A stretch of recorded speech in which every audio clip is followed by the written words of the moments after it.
Good morning, evening, wherever you are in the global time zones. My name is Jeremy Visser. Today I'm gonna cover my Nova Open 2025 experience and some takeaways I had from the event, as well as I'm gonna talk a little bit about like things on the docket for the channel, which has been not as frequent as I would like it to be, but that's just part of the deal with being a new dad now. Take a sippy sip. Okay, so Nova Open 2025 is a wrap. It's one of the largest event for Warhammer or just tabletop gaming in general in the North American hemisphere. It's always a pleasure to play there. It is played in the capital of the United States, Washington, D.C. It's been around for a long, long time. I remember going there when I was like in my early 20s, and I'm just turned 40. So it's been at least 20 years, right? This event's been running.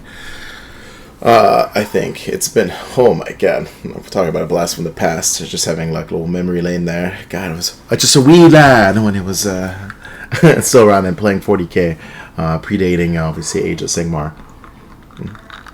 But it's gone through many iterations, so many different hotels for the most part, and obviously the AOS community has been growing in a sense competitively in that area. So there's especially in the Pacific, the Atlantic Northeast.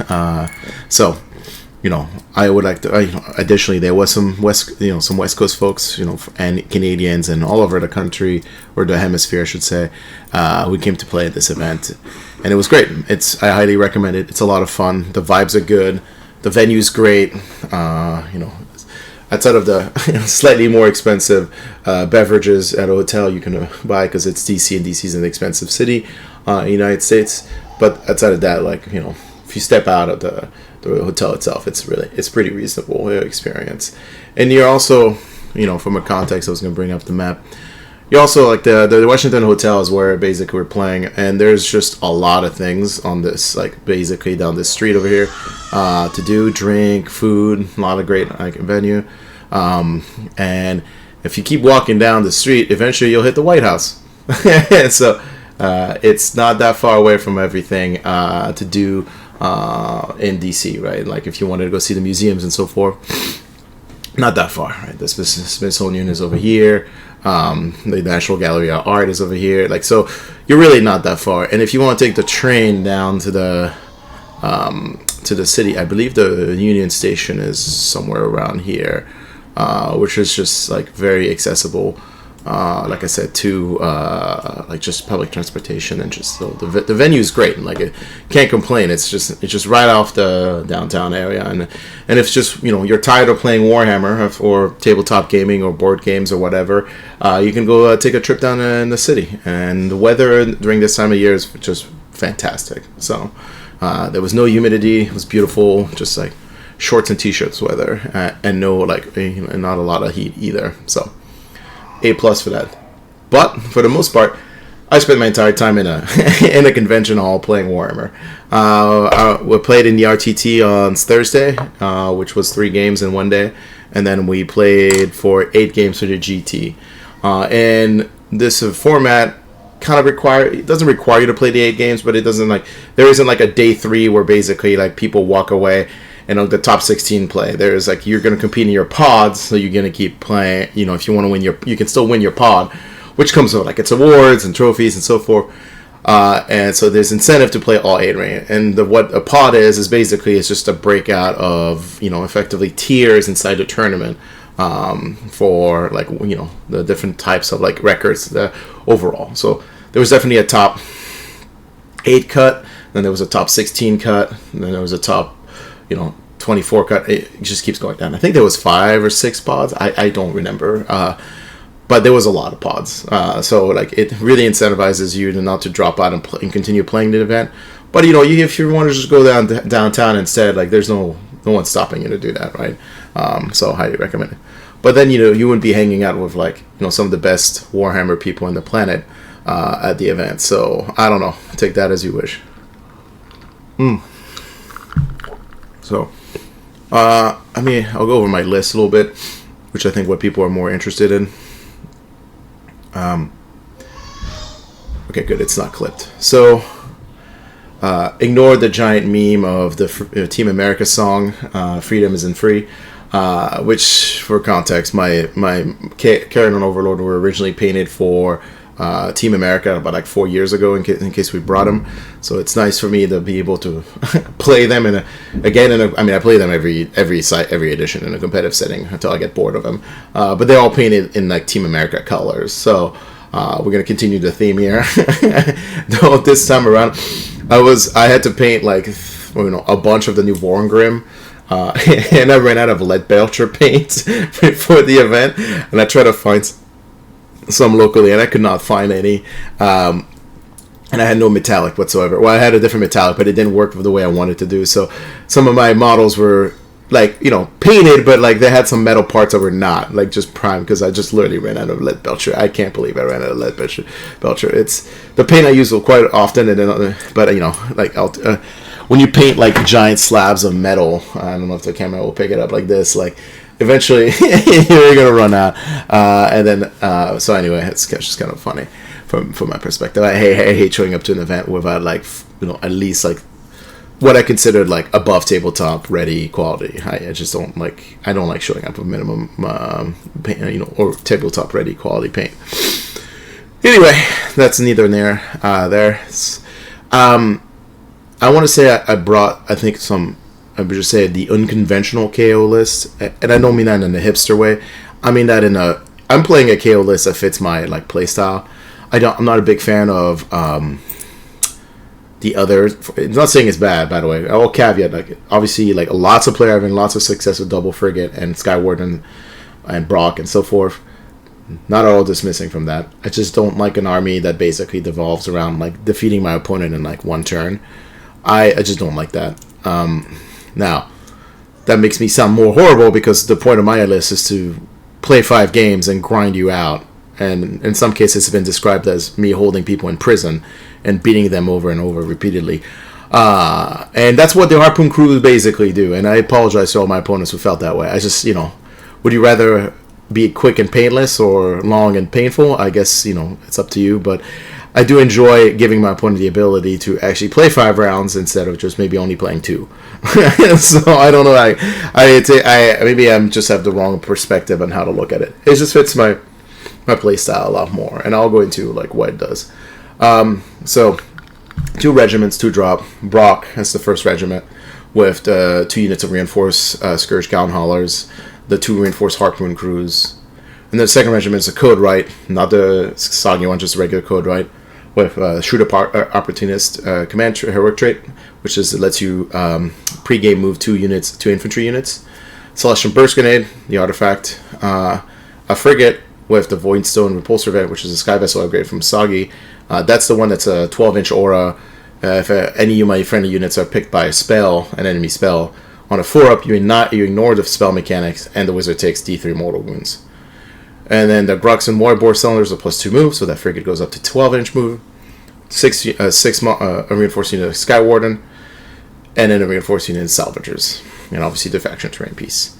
So, it still has a frigate, still has Skywarden, so it's not like, I'm halfway through the list, right, that I was describing a second ago. But the list approaches the game very differently than that list, because it wants to own and dictate the tempo of engagements in a way that's like, I'm not trying to table you in melee, I am trying to basically, what's the word I'm looking for? Isolate a flank or an element of your army, and then kill that, and then slow down your capacity to be able to engage that, where I made that commitment effectively. And that's where the Harpooners come into the game. Originally, I was a little downtrodden on the Harpooners when the book Battle Tome came out. I took one unit at the Summer Slaughter GT just as an experiment, and I was so impressed with them that I decided to take 2 units for Nova. You can do, I know Leo and Fred and Tom were calling their lists like war crimes because of how fast they were defeating, tabling their opponents with like 12 Skywardens and 2 frigates. I think the Harpoon crew is really what commits the war crimes at the table, for me specifically. For context, for those who don't know what the harpooners do, or the harpoon crews, they have a decent shooting profile. They're actually more shooty than melee. They're pretty good in shooting. 2 shots, 12-inch range, 3 threes, ran 1 damage of an anti-monster, plus 1 ran. So they ran 2 against monsters, which is significant.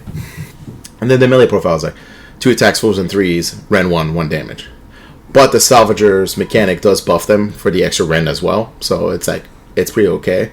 It's not the worst. Even Brock gives him an extra attack, and then all of a sudden, with the Salvager combination, it's a pretty decent melee profile when you take those side there. But really, what they're for is the combat phase move. So at the start of any combat, it's before fights, you can move them 2d6 inches. They can only do that if they're in combat, and they have to end in combat. It doesn't have to be with the unit they were in combat with, but they have to end in combat. So what does that mean?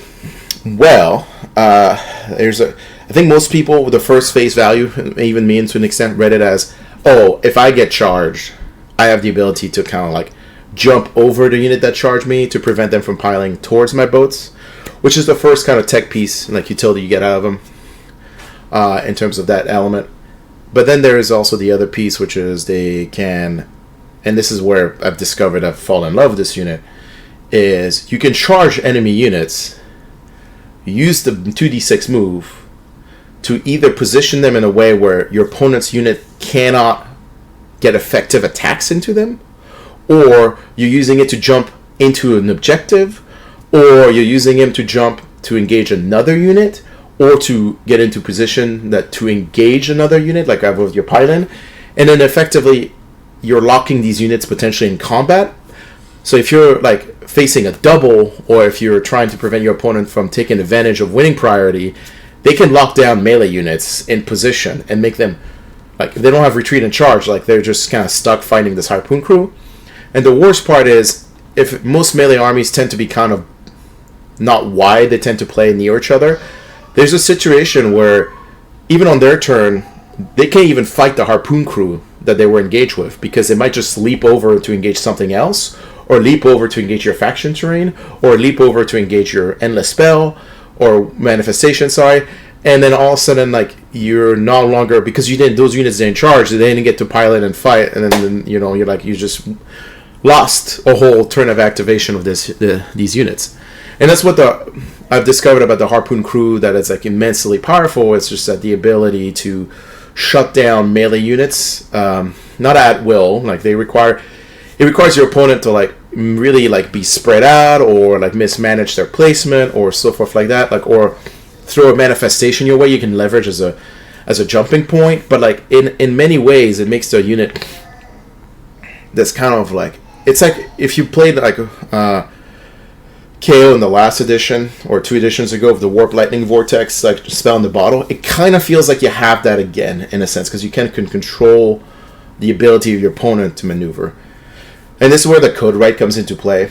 The Code Right, having a table wide but require visibility, ability to give them retreat and shoot, so in case I need to bail and still be able to, Vorgrim are shooty, so having the ability to just retreat and shoot is really all they need.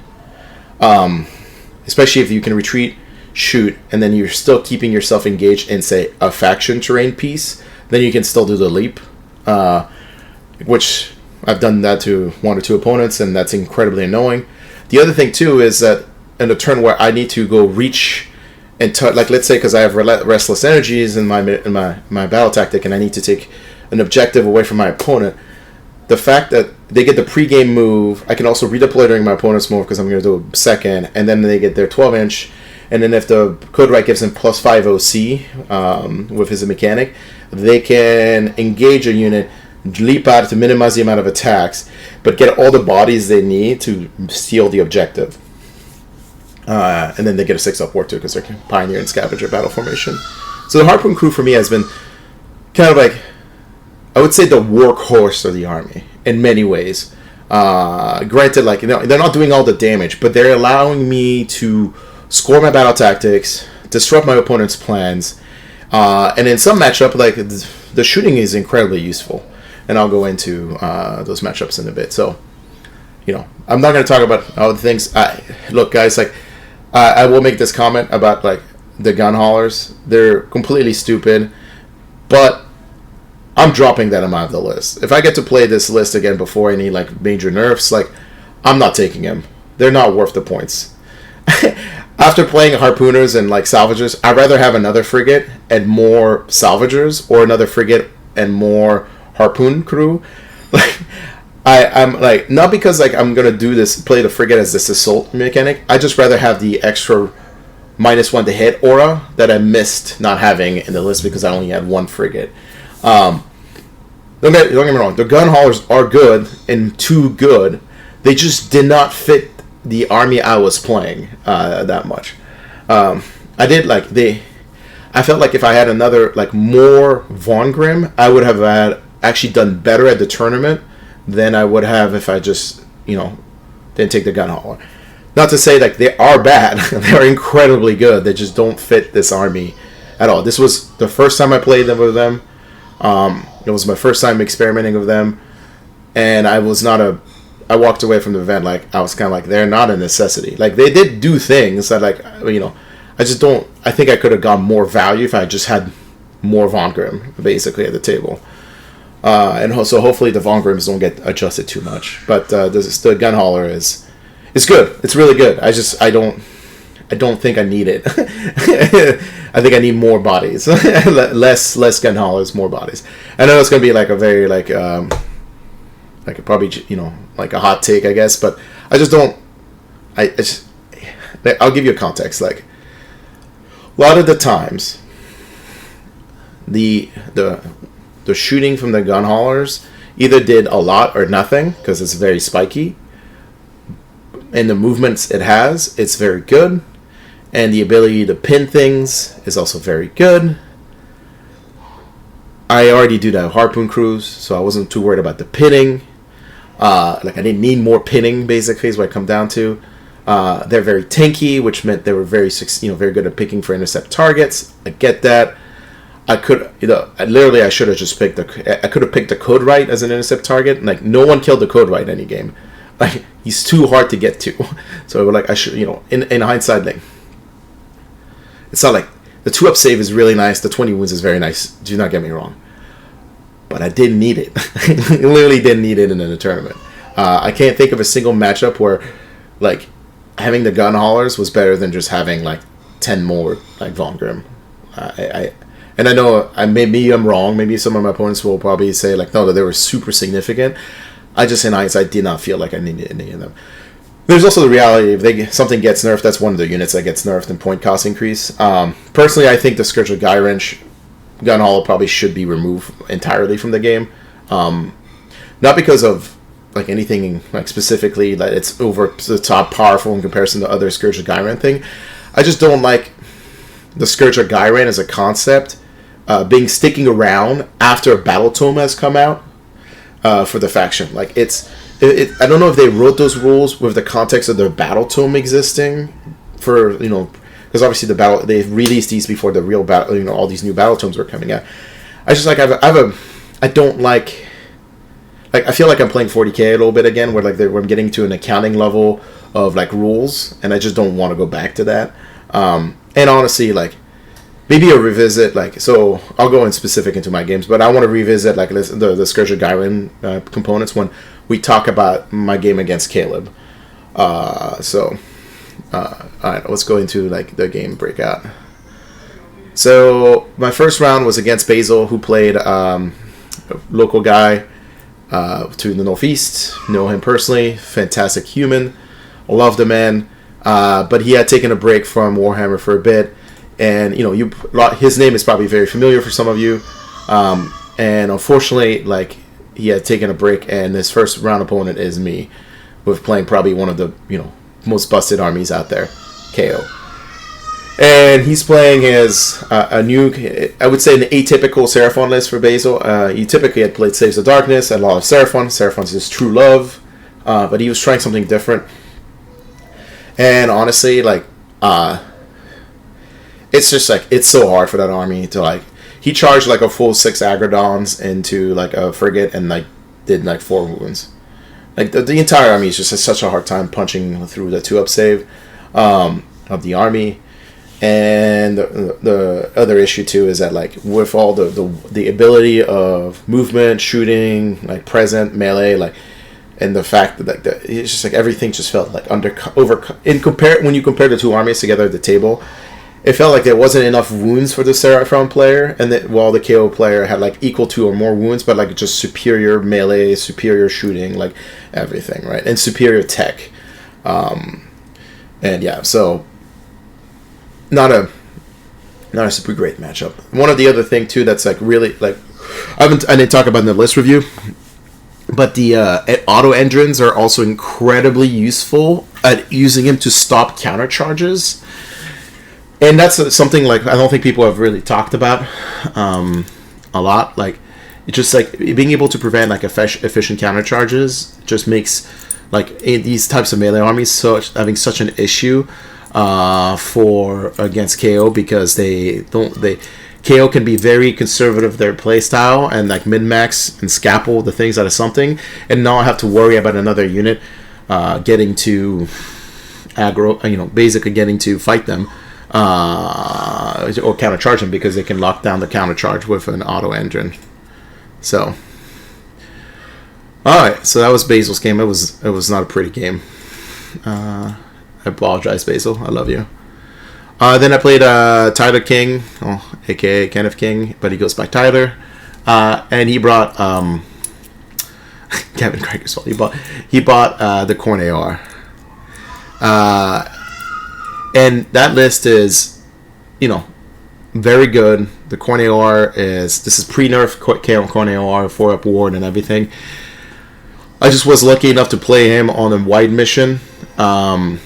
And he ended up, I think, made the cardinal sin of not really knowing how to play against KO that well. It was specifically maybe my type of KO versus like the more aggressive KO style. Actually, that's actually a fair comment because I think Tyler ended up playing against Leo and Fred at the event who had the Sky Warden list, and they both lost to it. I think just the reality of like, that list is so much superior. It's a lot harder for them to win against a list that basically tables you in melee. It's incredibly tanky versus just like a list that just wants to play to the mission, the maps, and prevent you from getting to do the things you need to do. But for the most part, the big thing about his list is that it does the typical Corn AR thing. But since we're playing on a wide mission where there's only 4 objectives, 2 on each edge of our deployment zones, I was able, and he only walks like 4 inches at a time versus my army, I was able to cherry pick off one side of his, like the one I would consider like I would say the weaker flank of his army, my army. And the issue is his battle tactic involved a tune to Gairan, which meant that he had to take the center at some point. So the center half of his army that was hiding behind this basically ruin had to make a decision at some point. Like, am I going to go for the unlocking just to do step 1 of a tune to Gairan mid game, or am I going to go try to chase what's took over my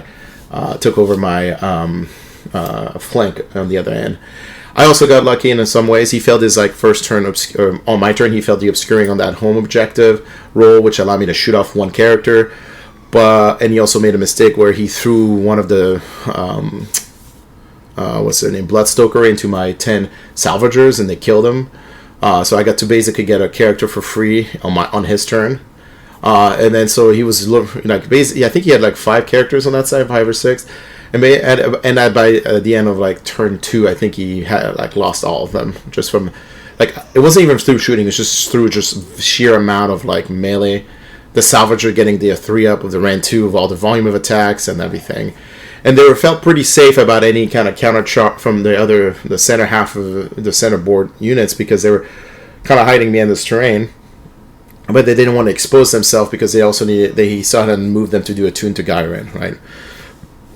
In hindsight, we talked a little bit about how to change play against my list a little bit differently.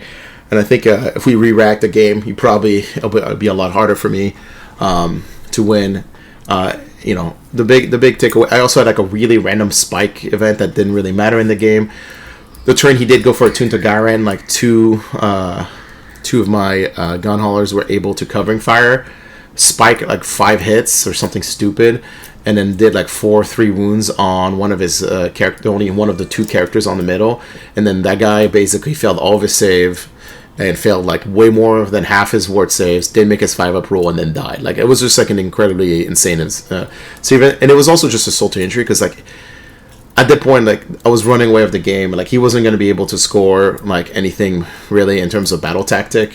Like, I had already unlocked Master of the Path on turn 1, and I had already also unlocked what's it called, Restless Energies on turn 1. I had 10 harpooners, dude, exactly like I was talking about. Like, turn 1, like, just basically fly, contest an objective, get wrapped up on only fighting one of his characters, and then have more with the +5 we'll see from the code, right? Just basically take the point away for free. Not for free. I lost the harpoon crew, but like, it was just like just able to start the clock on the battle tactics that fast. Obviously, like, I don't know if we'll see this list anymore with the changes. I think the changes were a little too much. I don't know about the 6-up ward. I probably left them at a 5-up ward. The 4-up ward was too good. The changes to the Scarring Blade was also pretty good. I don't have a problem with the Scarring Blade change. I think the 6-up ward is like that was a step too far. Okay, especially, well, there's supposed to be another battle score of points, so hopefully this doesn't get double nerfed by point increase. I should caveat. All right, round 3. The KO mirror. So Steven, Capitalist, I just noticed his list name. Capitalist Punishment. That's amazing. Yeah, so he was playing more of like I would say like a previous edition like KO list, which is more all commerce, which is more shooty, which is more like, I mean, his list was like all kind of like invested in tech. I don't fundamentally like. I like the list. I just like he hasn't evolved it to the new edition, basically, right? Like, it's the way I would describe it. Like, and the matchup was interesting because because he was 3 drops and I was 2 drop. I got to choose who went first. So I think Steven had read, like, he thought, we looked at my list and thought like, oh, he might like try to just go after me turn 1. And in his first drop, I think he dropped the Ironclad on his first drop. Yeah, I think he dropped the General's Regiment on his first drop, and he placed everything in the back. And then on my drop, I have the I call it like kind of like the Trixie drop. I have the gun haulers, the harpooners, and Brock. And I put the harpooners on the kind of like in the front line on the objective, and everything else kind of like midway through the arm, like halfway through my deployment, not that far forward. And then so I think maybe that got into Steven's mind that like with the pregame move of basically go engage his army with the harpooners and like do all the dirty things that KO can do, and he kept placing his models backwards and backwards, like very far away. So what ended up happening is when I finished deploying, I just made him go first, and I realized like he had very little range to a lot of my army. And with the pregame move, I got to position some of the harpooners in the front. I like moved behind the terrain feature that made it really awkward. If he was going to try to shoot him, he would have to like not really get in range of anything else, and then just reposition in a way that made it hard for him to take advantage of his first turn. He did manage to. He did deep land his gunstruck hauler from reserve on the table. He tried to take my point, one of my home points that some of the harpooners were originally contesting, but had like due to the shooting, I had removed the model that like was contesting the point for the 6-up ward, and what ended up happening is it allowed him to take the point away from me and let him score max primary, but it now gave me a very easy point to achieve for Restless Energy in my table half. He did get the charge off with the gun haulers into the harpooners, which was very good, but the issue was that the Thunderers that shot them earlier to remove their ward saves were like 10 inches, I think, away from the harpooners. So what ended up happening is during my start of the combat phase, I managed to jump the harpooners into combat with the Thunderers, and those gun haulers didn't get to fight at all. And he didn't think about piling off the point because he had not realized when transpired in terms of unlocking Restless, and the game kind of cascaded from that. And on turn 2, I had an insane turn. I ran the frigate, got everything in the middle, just shot off like a bunch of things. Like, not that much when I think about it. I think I should shut off. That's not true. That's not true. I lied. I am sorry. I lied. I killed the Ironclad in shooting. He had picked the 5-up ward against shooting on his Ironclad.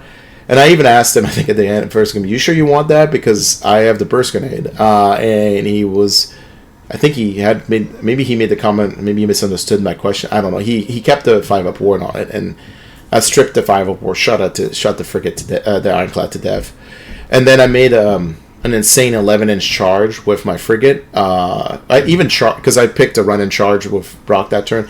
It was just kind of a roll just to see what would happen. I wasn't even actually planning on like it transferring me because unfortunately the Sky Wardens and Brock were the unit I didn't pick up with the frigate. They were like in the back, so they couldn't really reach anything in charge. So I said like I'll just roll the charge just to see what happens. I rolled an 11.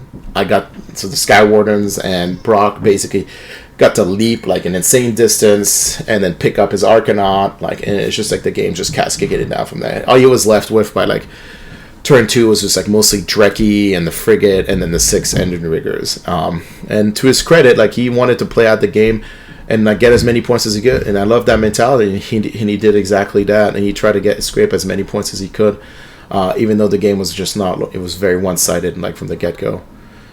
So very good. Very good job, Steven. I hope you learned a lot of from that game, a lot of nifty trick, and I think you're probably picking up some harpooners after the weekend. And then I played a Team America member, Michael Roch, also known as the winner, the winning kid. And we've played this game on TTS before, of my KO list versus his corn list, and he tried to, he definitely did a lot better this time around, but the matchup is still so piss poor. And this is another reason why the harpooners are so massive. Like, just being able to dictate all of the engagements, like preventing him to get to do what he wants to do with his like units, and then also just like he was able to like prevent me from turning off the ward save on the Bloodthirster and standard range on like turn 2. But like I was able to get like 10 harpooners into him, plus like the frigate and like 2 gun haulers as Brock as well. And they just, even though he had his ward save, he just died. Like, I think the harpooners themselves did like 8 or 7 wounds on him. Like, it's just like there's so much, like there's so much shooting, like anti-monster shooting, like the harpooners in the equation. That, like they're not like, even with the ward save, they're not long for the world. And yeah, and then the harpooners basically kind of kept on lockdown like 20 warriors on one fan, and yeah, the mission was just like not good. And yeah, corn is in the bad. Regular corn is in not a great spot. I don't know how to. I don't know. I know of a couple ways to fix it.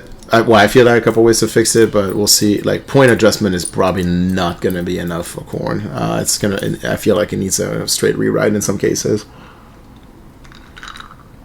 Mostly in the blood type, the blood drench mechanic is like, I don't know. There's a lot of like things it could do for it. My first Sons of Behemoth player, Victor. I specifically love this game because a game that should have been very like one-sided in terms of the matchup. I have a ton of anti-Gargant tech, and the mission was also very favorable to me. But Victor played to all of his outs. He made only one mistake that probably I don't know if it cost him the game, but it definitely would have put him in contention. And I'll go over it in a second. But he played that game like to all of the outs he had, and it was just literally like he couldn't it's just the power mismatch was too high. So one of the things I really appreciate about his list and the way he played it was that he kept the Mega Gargants able to fit almost all of them behind the singular tree he has in it. So he won the attacker defender role, which he picked the tree. First decision made, correct. He was able to keep them in a way where if I was going to shoot at any of his Gargants, they'd be behind cover, so they'd be -1 to hit because they don't fly. And that's what happened actually. The one go turn I had, I didn't kill a Gargant. I left him down to 7 or 5 wounds or something. And then on my go turn, he's able to just like throw all the gatebreakers at me, right, and then like start picking up things. The issue in that go turn is the one that was down to 5 wounds. Instead of throwing him into the mix, he decided to move him back so he could start rallying him, and only engage with 2 Gargants. And the 2 Gargants just weren't able to do enough damage to be relevant, or they do a lot of damage. They killed a lot of things. Like they killed almost 2 gun haulers, and then they killed almost a whole unit of harpooners. But like, and then in the shooting, they almost killed like all the Sky Wardens as well. But the issue was that like because they couldn't keep anything locked in combat behind those units because they didn't have all the pylon activate. He needed an extra activation of pylon to engage like the frigate and stuff like that. It allowed me to just basically keep shooting, on my next turn, and just finish him off effectively from that. I think on my next turn I picked up all 3 Gargants. And the game was like at that point like kind of like just a downhill. But like I think if you change that decision to just throwing him in there, I'm probably in the situation where I don't know if I lose the game, but it becomes a lot harder to win. So in hindsight, like Goggins is still really hard for KO because you're always looking at the barrel game. He did also win all the pryos that mattered, which is massive. He won the turn 2 prio, made me go first after being on the bottom. So now I was facing a potential double. And on turn 3, he won the prio on turn 3, but because of the harpooners, he wasn't in a position to take advantage of the double because he was stuck fighting. He couldn't retreat and charge basically, and the harpooners kept him locked down. And I'm literally talking about like 3 harpooners. 3 harpooners survived and got to lock down the gatebreakers. So he had to, even if he took the double, he just like didn't get anything out of it. So, this is why I take harpooners. They save KO from a double potentially, right? And then what else? Yes, go to the next game. Great game with Victor. I'm glad he made it to top 8 even though after that game. He's just like, it was just fantastic game. Yes, my game against Caleb. Okay, so I mentioned earlier I want to talk about the Sky Vessel upgrade, Soggy thing. You'll notice in most of my matchup, like, I never got to use the upgrade in a way that mattered. There wasn't that many wizards. In fact, I don't think I played against a wizard until that point. But man, was I glad to have it in this matchup. When I explained to Caleb what the vessel upgrade did, he was just realizing, so you basically a Stormcast Dragon, like Arcane Heritage rule for your entire army. I'm like, yes, and also it does mortal wounds back at you. And he's like, so he ended up like, I don't think casting once at my units, or maybe one. No, that's not true. He casted 3 times on my units and made 1 of the 4-ups. But just the mental savagery of having like this perfect, like no cost counter to his entire army's like hero phase in a sense was very like mentally crippling and also just crippling mechanically. And then on turn 2 or turn 1, I did some savage things with harpooners. Like I locked down like Zangors and his Chaos Warriors. And on turn 2, I basically picked up almost all of the Zangors off the table, and he was just left with the Knights, Kairos. I picked up his really techie and cool Thaumaturge, and then, but yeah, basically like the game was like he just felt like there was no point in playing it out after that. Like basically doing like almost 100+ damage over shooting and combat, plus preventing him from casting spells. Like he's just like this is so dumb, and I don't disagree with him. It was an incredibly one-sided game. It felt like I had every counter to his army in many ways. Like the -1 hit from the frigate was also massively important because he did get a Zangor unit into my salvagers and some of my harpooners. But the -1 hit like just helped me survive and tank all of that. Plus a 6-up ward on the objectives. Like yeah, it was just it was not a good game. It was not an easy. It was just such. It felt such an uphill battle for him to get there. So, yeah, I love Caleb. He's great. He's a great player. I think once again, like the mismatch of power plus the fact that like he, I think had not really played against new KO yet. It was just like, I'm also like at the time I was probably the only one with that stupid Sky Vessel upgrade. So in that matchup, it was just even more insult to injury. So anyway, and then I played the Michael Sabetti, who Canadian Team Canada player, and his Kragnos plus Broad plus like Big Pigs. That matchup, like I know Sabetti at the start was a little, felt a little downtrodden, that like the matchup was very one-sided, but once again, like I don't think Gargants are that bad into KO. You just have to play it a very specific way, and you have to basically create a target saturation moment where on turn 1 you're basically moving as a death ball and down the center of the table, and you say fuck the primaries, and you're giving the KO player like one turn to like address this nightmare that he's dealing with, and if you can't kill everything, and then you just basically walk into his army and just pick it up as much as possible.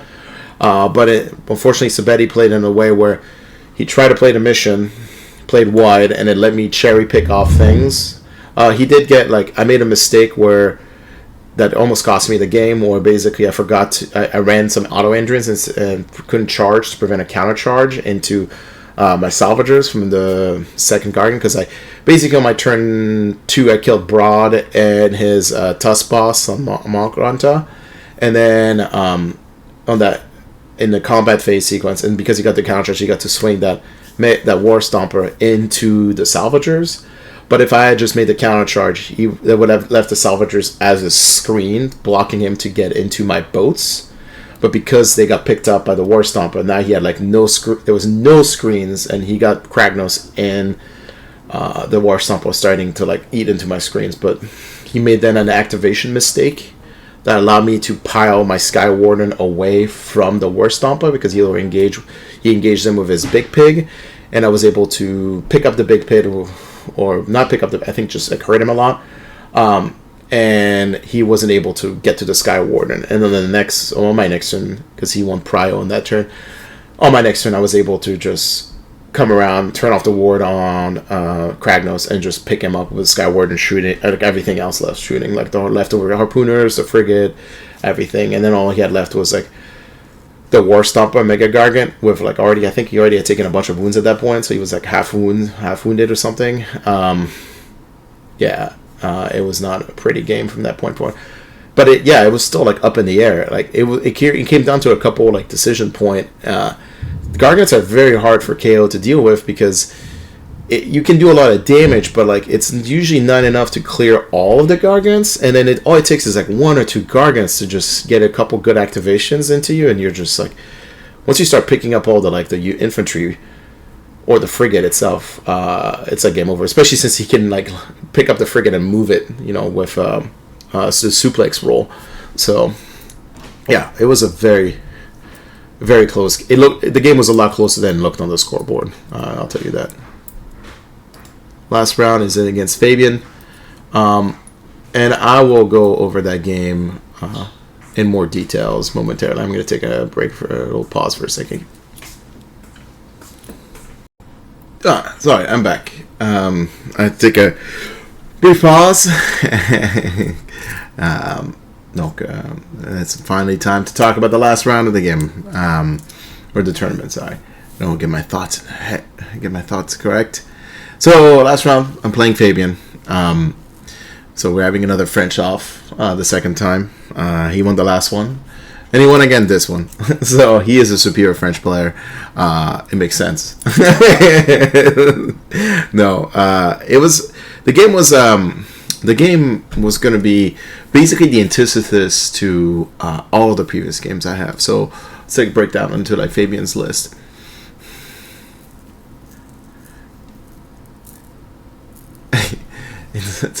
So I'm reading his list title. It's not broken, it's just creatively efficient. Yes, it would look cool if I had dwarves or hero. Fabian, I have some strong opinions about all of that statement regarding this list. Oh my god. Oh, I like that you had the wound count on that. That's pretty good. He added that by himself. That's not the app. The app doesn't do that. Okay, so I'll go into details. It's an atypical cities list. It's using the new Regiment of Renown, the Skyport Profiteers. Skyport Profiteers have a couple of rules, but the big ones is the code right in this allows him to teleport during his hero movement phase. Allows him to teleport infantry units of less than 10 models anywhere on the table for CP as long as they're started whole even 9 of the code right. Now, that is a very powerful mechanic. There's other ones in there, but let's just like keep in mind that's the one that matters. Then you get 2 Gunstruck Thunderer units, which are always good because they're 3+ save. They are OC 5 because of 5 models, and they have a banner, so an extra 1. They have decent shooting, and then the code right can give them +5 OC or retreat and shoot, as long as he has visibility to them on a 3+. Like it's not a bad like investment in terms of like just raw like efficiency. And then you take into account that the Gunstruck Thunderers can turn off wards for until the turn next turn, or reduce your OC to 1. It's quite good. Like it's just a very efficient unit, especially in this army. And we'll go. Obviously it has the point effects, the soggy point effects for a criminally undercosted 250. The Fusel Major on the Warhawk for the criminal undercosted 140. The Freego Command Corps for a criminally undercosted 140.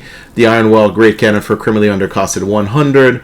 The Freego Cavaliers for 300, which is, I would argue, too expensive. One of the few units that's probably too expensive.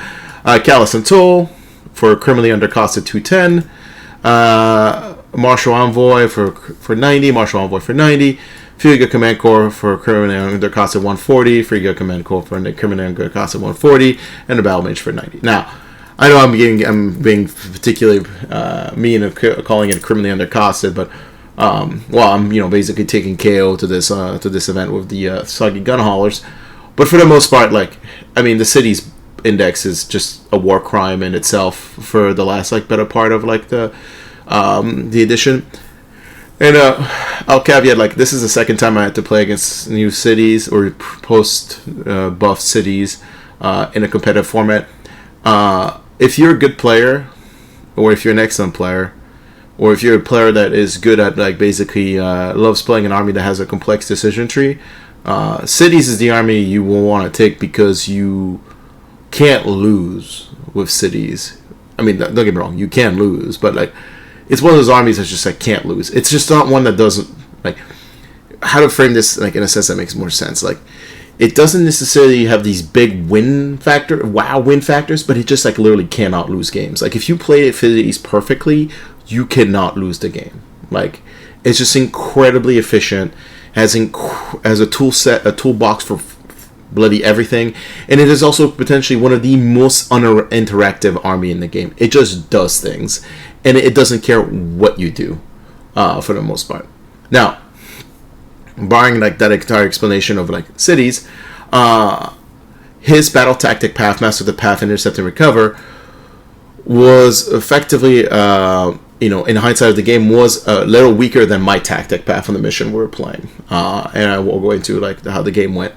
But for the most part, overall, this is a typical cities list. Has a little bit less shooty because he's taking the Sky Regiment. But the real trick here, and this is something I knew from the upfront because I recommended doing to Dylan Thorough to basically start considering the Profiteers as well in his cities, is you can teleport a unit of a Command Corps or Thunderers, or even Callus and Toll or their companions, whenever, during your movement phase, right? And then during the next following opponent's hero phase, you can teleport them back with the Pawn Effect Sinister's hero phase prayer, or you can, on your opponent's, on your turn, teleport a unit back to the Pawn Effects, whole even 9 of the code right from one corner of the table, and teleport that unit back to the other end in another corner, which he did during our game. I think a unit traveled 90 inches or something like that in one turn. Because of just the ability to teleport and so forth. The teleports themselves aren't really the issue. I mean, they're definitely problematic from the point effects mechanic, but it's the fact that in cities, the cities units can be teleported, and then with the Free Guild Marshal giving them the ability to still take orders without being near heroes, they can still move 3 inches after teleports, which for the entire, by the way, edition of 4th edition, has been a problem. And the fact that Games Workshop has refused to address this entire mechanic has been a crime. Now, if we went back to the days when Command Corps was 190, then it's maybe not so bad because you have less command cores. But it's not. The issue is mostly that the command cores is both your frontline and also your combat heavy unit, and the free go command cores just have like can spike in a sense that like they can be like the most damaging thing in the planet or the least damaging or do nothing.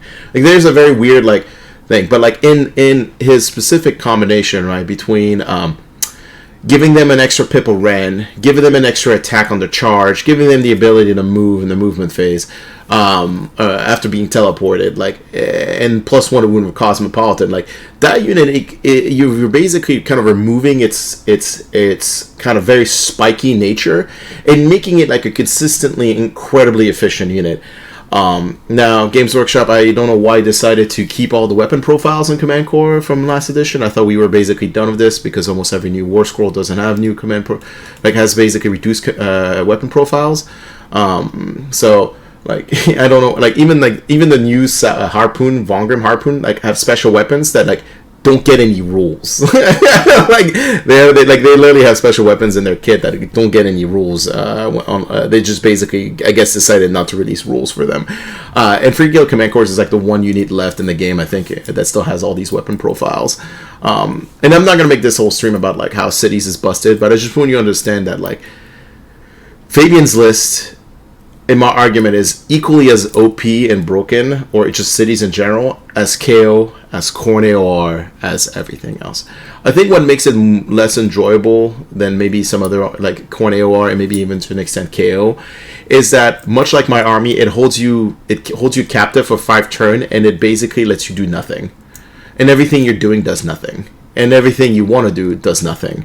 Like, that's kind of like the problem of cities, and because of the Pontifex mechanic, her prayer basically being almost like a guarantee. Like the only game Dylan lost at Nova was the game that he failed to teleport on his opponent's turn because he rolled 2 1s on the prayer. But firstly, you should not have a mechanic in the game that dictates how an army wins or loses at all. Like there should not be a single point of failure like that. Or you should not be able to design an army around a single point of failure like that. And secondly, you should also not design such a powerful mechanic that is supposed to be random, but basically not random. Because 1 in 36 failure rate is like almost never going to happen. Or at least it shouldn't happen very often. But the point I'm trying to make is that like specifically for KO as that matchup, like if you're playing a KO army that requires to engage your opponent, that army, or if you're playing an army that requires engaging that city's opponent, that army is impossible to engage because they are able to sit their entire army in obscuring whatever forest there is on their side of the table. They can sit their entire army in it, and then teleports unit out of their to a faraway objective or faraway point, then walk 3 inches, then charge 6, and then also like have 2 other units like branch out of the forest to capture points nearby, and then on your turn basically re-teleport back whole in their castle, as if like they never left their castle. And that for the most part is like it's what's frustrating about playing against cities is not so much that like look like on face value, War Scroll value, some of their War Scrolls are like the Fuga Cavaliers are not that scary. Like on the charge of every buff on the planet, they can do things, but like when you don't have those buffs, they might not do anything. Unlike Command Cores, which are like even if buffs can sometimes spike and do way more damage than they should, as like a 140 point unit. But like it doesn't matter. Like the Cavaliers, like it's just the ability to just basically project power, suffer none of the consequences for the most part, and then just come back into a safe spot. What does that sound like? It sounds like KO. In many ways, they play like KO, at least the way I play KO, but they're just superior at it because they get way more wounds, way more units on the board.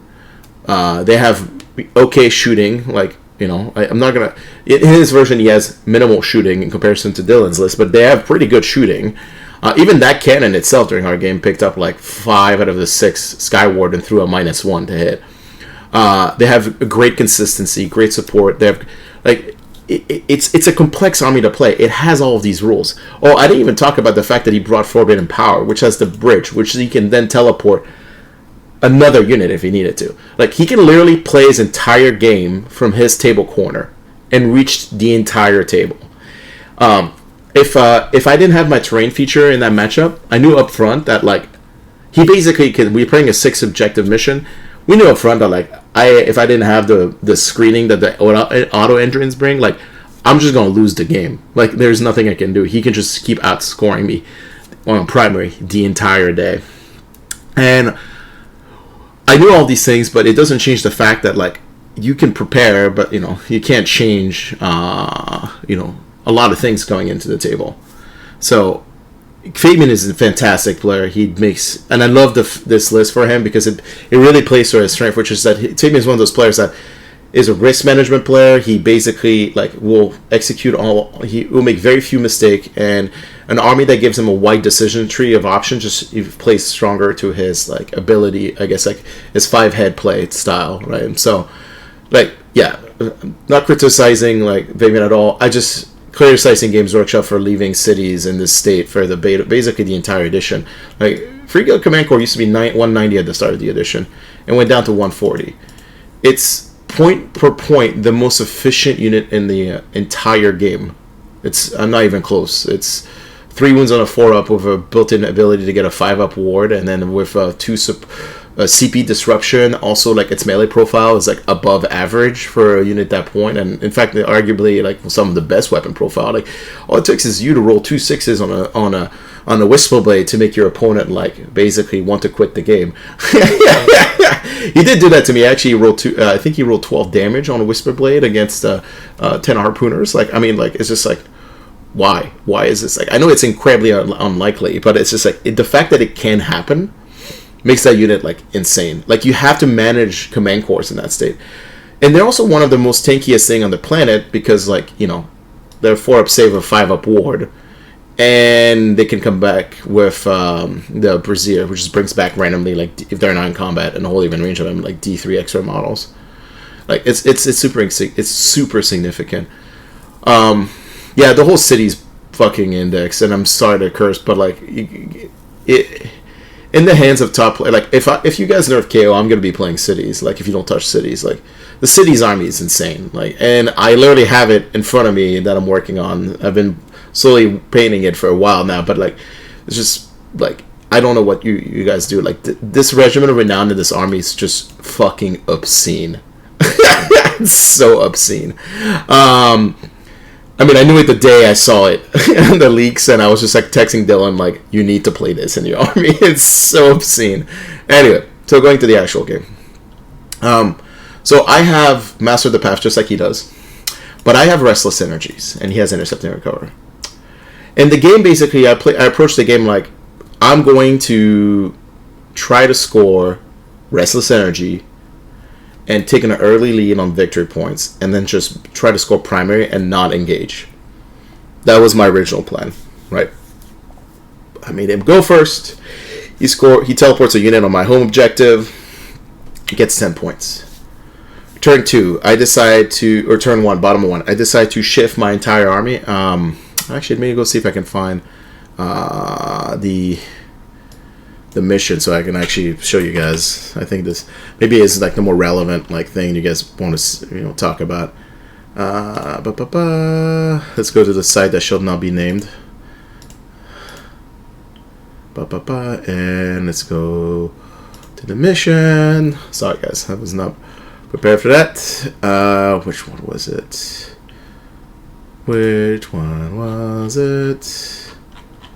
It's when we turn off objectives. 6 objective, turn off. It was cyclic shift. Okay, let's see if this shows up. And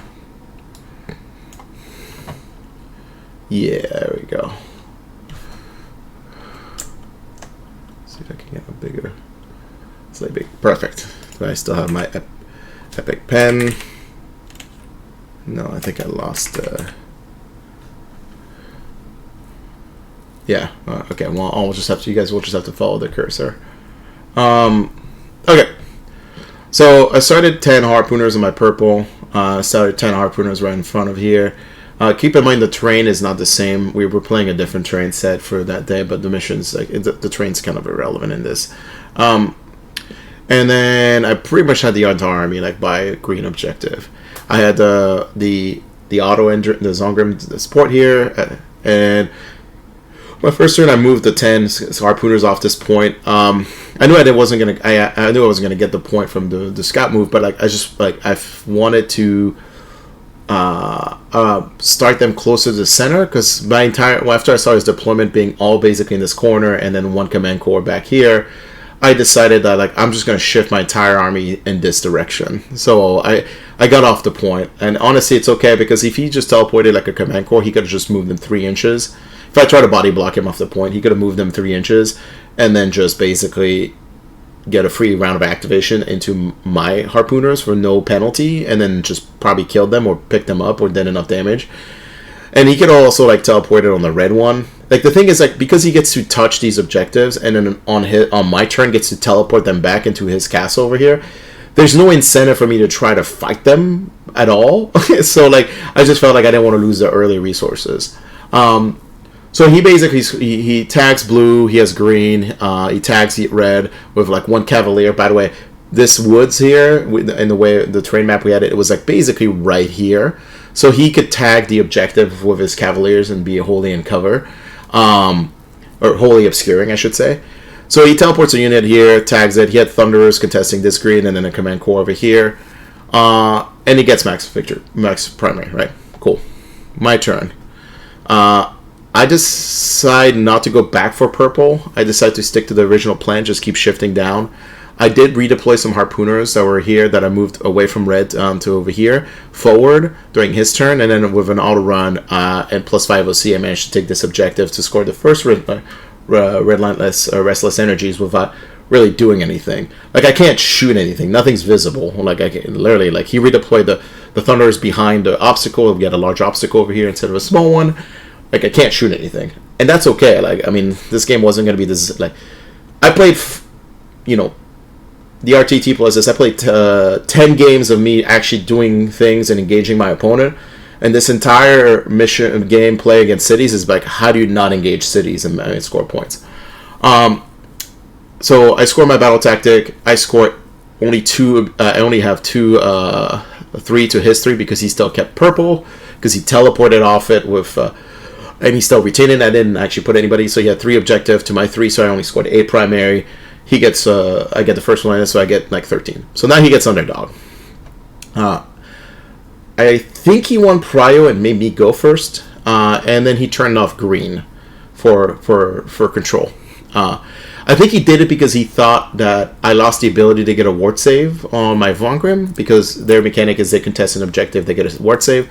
But I think that's why he picked it instead of just not picking anything. I think that was the play, not picking anything. Oh, by the way, he did countercharge his Cavaliers into my Vongrim on the green, I believe. I think he made me go first that turn. Yeah, I'm pretty sure he did. And he countercharged them on the point, and then killed a bunch, but like didn't kill them all. This unit, those stat Cavaliers had a pretty broad breach. I'm sorry, Fabian, if I'm misremembering exactly what ended up happening. This matters because most of the Vorgrim died. I had like 1 or maybe 2 left from that activation over here that I claimed, but that wasn't a counter charge. I'm sorry, that was literally on top of the top of 2. Yeah, that's right. He went first on top of 2. I think I made him go first. Anyway, so he almost clears all of the Vongrim on the point. Takes the point back, but it's not controllable because the ward save didn't matter because he turned it off the Thunderers that were like hide all the way back here, hiding beyond the trees, and he put 1 model out, so then we're not obscure plus a cannon and everything. They managed to survive, which is awesome because what ended up happening is on the next following turn, I basically took blue with them, and now I had 1-2 to his 1-2, and I only scored 8 again for primary. But because he turned off green, and the way Restless Energy Step 2 works, I didn't have to take green anymore to score Step 2. I just had to take blue. Even if he didn't turn off green, I was going to take it back anyway, like with another unit of Harpooners. He didn't have enough on the point to stop me from doing that. I also picked up the Thunders that were over here during my turn. Oh, no, that was turn 3. No, I didn't pick up the Thunders. That's right. I damaged them, but they didn't die, all of them. Anyway, so But I did shoot off the command core that was hiding because he chose not to teleport them back on this, like on my turn 2. He decided not to teleport them back, so I managed to shoot them off the table. It was literally the only thing I could do that turn. So once again, you'll see a repeated pattern. Like, only thing I can do is just nothing other than sit on points, right? So I score only 8 primary, another step on the relentless. At this point, Fabian has no battle tactics. He needs to kill one of my 2 characters and any of the boat units to get any battle tactic. Turn 3 happens, prio. He wins the prio roll and makes me go first. And I start measuring like the frigate, and it's got like an 8-inch charge to his like entire castle in the trees.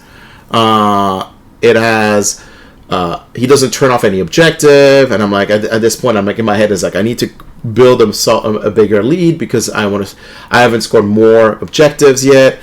I need to get I haven't unlocked Master of the Path, and then there was a Warhawk here that was kind of like free if I could make the charge. And in my head, as I'm like, and at this point, I also started moving like a harpooner unit back the previous turn to try to take purple back to hedge against all, like to try to take all the, basically leave him only the red point to score, right?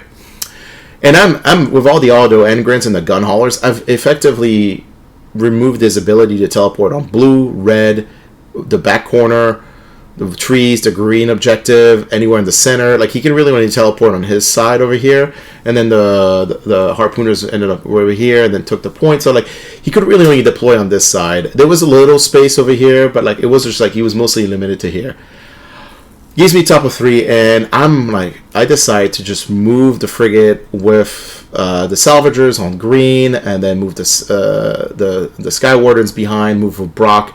And in my head of heads, I'm thinking, I need him to, even if I fail the charge, I'm okay with him trying to engage the army, because I want him, I felt like maybe if I can get him to break out of his castle a little bit, it would give me some things to do later half the game.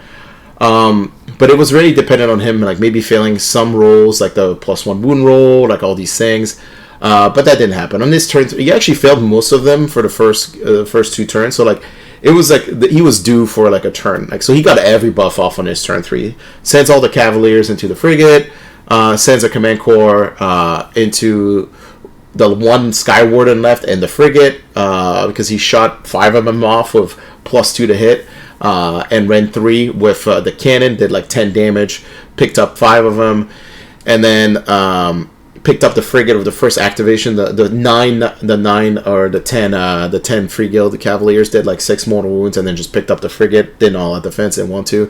He also threw like 5 command corps over here, moved 3 inches. I didn't redeploy because I was just like, I knew like he was already touching the point. I want to leave all the models on the point.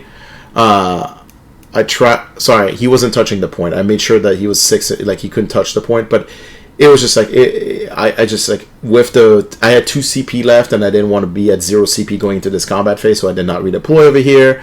I just felt that maybe with the 2d6 move, I can potentially keep myself in a way where he can get minimal attacks. With the harpooners, didn't work out that way. I think I rolled a 3 or 4 inches on the move. And yeah, he just picked up the frigate, picked up the Sky Wardens, almost killed Brock in the equation, did not kill him. So now he's looking at like 5 points for first intercept. He's scoring max. He only scored 3 on primary, and on turn 4 he rolls a 6 on prio. I'm already feeling defeated because I was just like, I realized this was a fucking huge mistake. This was like just giving him too much. I rolled a 6, so I kept maintaining prio. I tried to do some things, but I also made a bad decision. I kept Brock in the middle of things, even though he could shoot or retreat.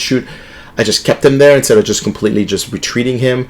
At that point, also Callus and Toll were on the table, and they were like basically my targets for Master of the Path, which I did get, and with like my gun haulers and what I had left at the time. And I still kept kind of body blocked him from being able to get on the points, but he like it was chasing bad money after bad money. I should have just at this point completely retreated away and kept scoring 8 points. Scored 8 points because I still had 3 objectives to his 3, and then killed Callus and Toll and scored that 5 points. and then play it out, and then just have him like chase me down with his like Cavaliers out, right? Instead of trying to chase bad money after bad money. And then turn 5 was just like, we just had to talk it out. Because like we were in a situation where we could get a perfect draw, but then they would tell us we had to play another battle round, and I was just like, I don't think this is where the game's gonna be over anyway.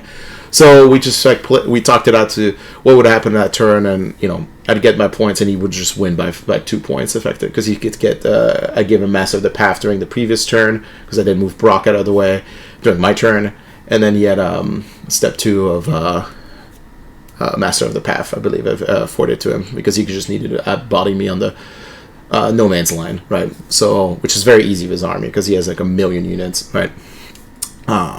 So for the most part, like the lesson was I could have won the game if I just basically didn't do anything. Like on turn 3 prio, just score max primary and then just walk and wait for Chaos and Toll to land somewhere safe, and then just try never to get Master of the Path. I had 2 step of Restless Energies. There was no reason for me to try to get the third one.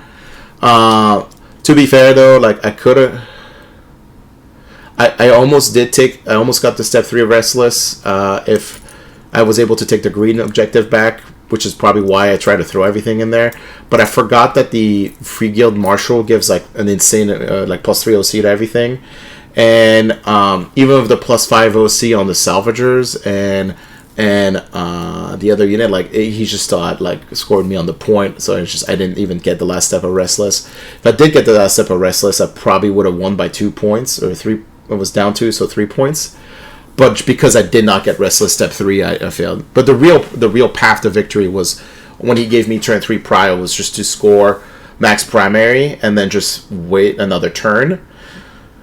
And then if he doesn't do enough on that turn, like if I make the boats never a kill target, like if he doesn't kill any of the boats and doesn't kill any of the characters, like he can't win the game at that point.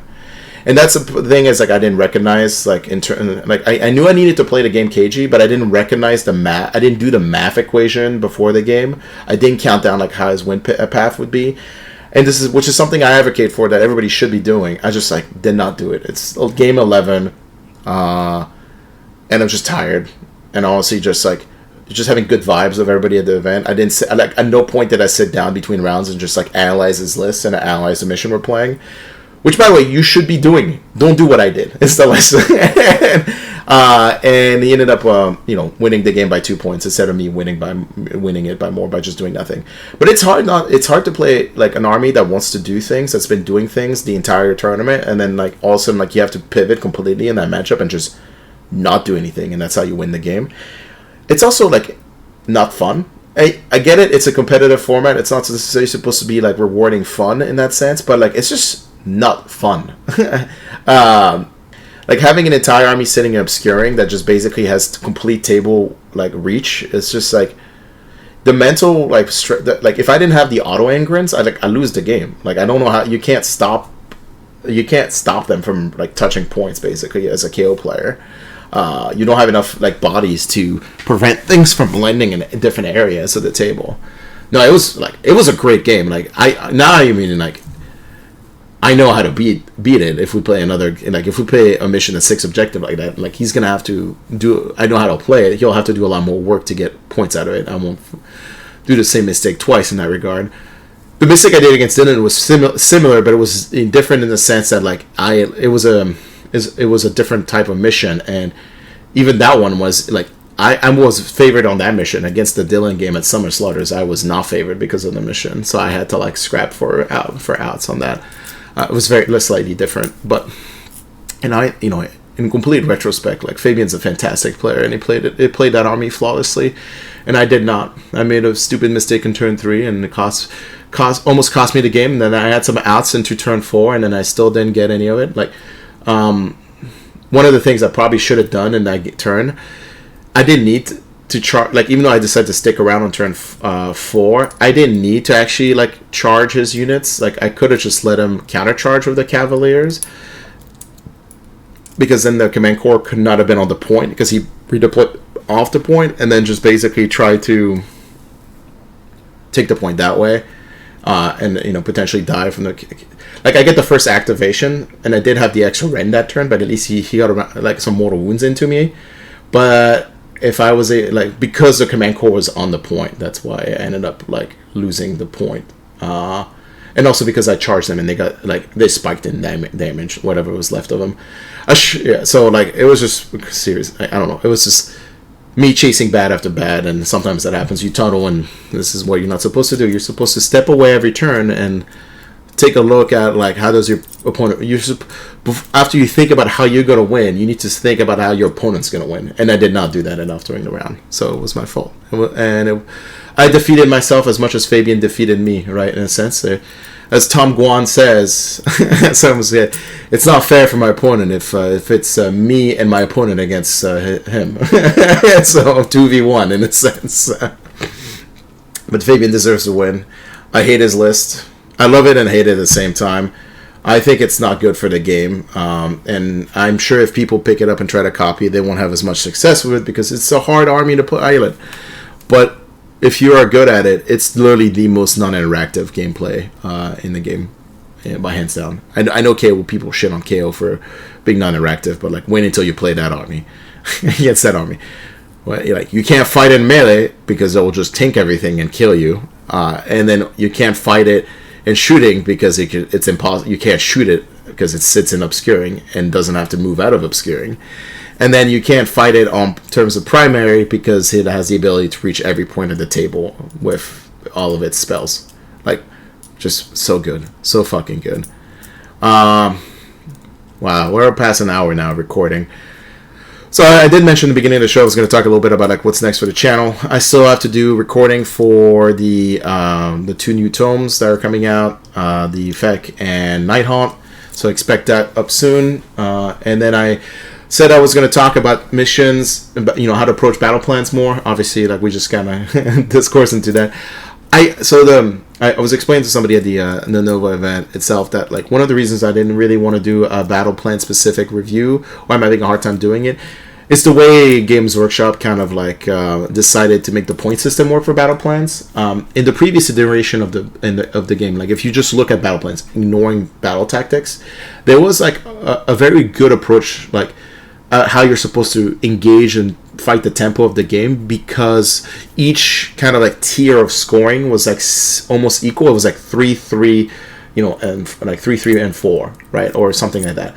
And so like in a sense, like it mattered a lot to like achieve each tier scoring, and you have to like figure out a ways to take board without exposing yourself. In the current way the missions work and the primary works, you get a lot, most of the time you get like half the points just for having one objective, and then a third of the points just for having 2 objective in terms of like tier 1, tier 2, and then tier 3 is like 20% of the points. And so in a lot of ways, like if you focus on just doing battle tactics correctly, you will score 80% of the points on primary as well. So I'm still planning on doing a video, but it's just like it's not, I think it's not as nearly as important as it used to be very good at understanding how you're approaching missions. So if you go back to the channel that talks about battle plans and battle tactics, that is way more important, in my opinion, than talking about just battle plans in itself. Maybe we'll do a deployment video. That's probably more interesting. But for the most part, like, yeah, if you just execute your battle tactics correctly and just just do the first 2 tiers of primary, you're probably gonna win almost all the games, right? So there's way more value into that. Anyway, thank you all for watching. It was a very long episode. Thank you for staying, and I hope you guys have a great rest of your week. And I'll see you around the table, hopefully at some point soon. Bye.